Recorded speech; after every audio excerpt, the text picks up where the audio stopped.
Now, before the release of the album, DJ Kaos joins the Artifacts, right? At this time. Mm-hmm. And you guys Yeah. decided to put him on after seeing him at Military Park in Newark. He was on stage with the group Champ, right? Yeah, my man Champ and Champ MC. But Chaos, we met him in like '89. So I always knew he DJ'd for them. When Roc Raida went and did the DMC battle, and me and Tame was in Texas, and I was talking to Tame about it, and I was like, we gotta get another DJ because Raida about to be gone. And then Raida was doing the execution and stuff, so we really had to get somebody else. And we remember Chaos. Because Chaos was my, like I said, we befriended him that day. I used to call him while we was making the first album. I was notorious for playing songs on people's answer machine, like answer machine, come on, and I'll leave a whole song on the message. So that's how Chaos made the song. Well, I'll be at work and I play it to him over the phone. So he knew what me and Tame was doing. And once when we was in Texas, we called him, like, yo, what you doing? Like, nothing. No, what you doing, Chaos? Nothing. Like, no, I'm saying, like, are you still DJing for Champ and them? Oh, no more. I was like, well, guess what? You our DJ. And we ain't hire him just to be a hired DJ either. We put him in the cover of the artwork and everything, We really took that seriously, when being from, like, Run DMC bands, it was about 3. So we made sure Chaos was in the artwork, and we let people see that he was our DJ, and he wasn't just a DJ prior.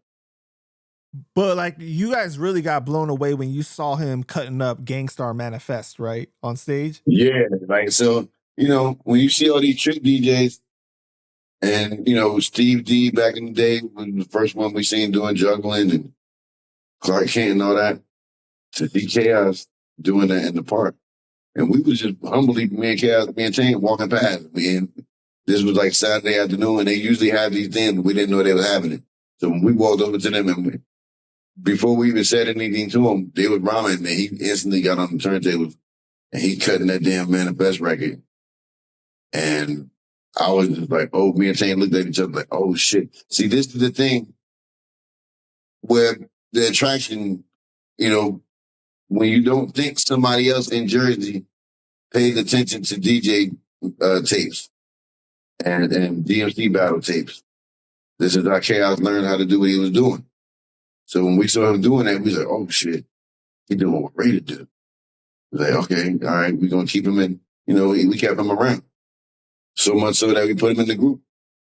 And that was hard to replace even when he died. Right. Okay, so Raider is actually the one that auditioned him for the second album. Yeah. Yes, he did. And it was at a place called Pipeline where you guys did a showcase every Wednesday, and you guys get in the van. So what happens? Shit, Raider grilled Chaos.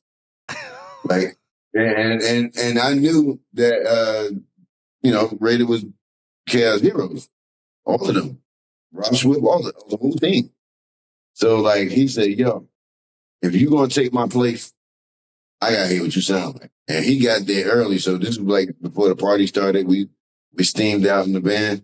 We smoked Mad L's, listening to the album. All the cuts he was doing, Raider was look. Every time the cuts came on, he was looking at Chaos like, looking him up and down. Hey, yo, Chaos was so scared. But every song when he was the kid, I was okay, well, nigga, nice. And when he got to that, this is the way with the Run DMC joint. That's when Raider was like, he stopped the tape on that one. He was like, yo, you know what, L? You know what, yo? I think I heard enough. I'm going to listen to the rest of it, though. But, yo, you good, bro. He said, He said, yo, you know what? He said, yo, I say put him in the group, too. And he said, I like him. Then Chaos was like so relieved because he was hoping that he wasn't going to say some bad shit.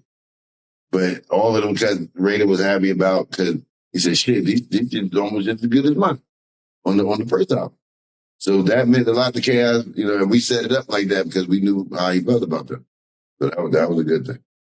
That's the ultimate compliment that he could have received that day. Yes. That's crazy.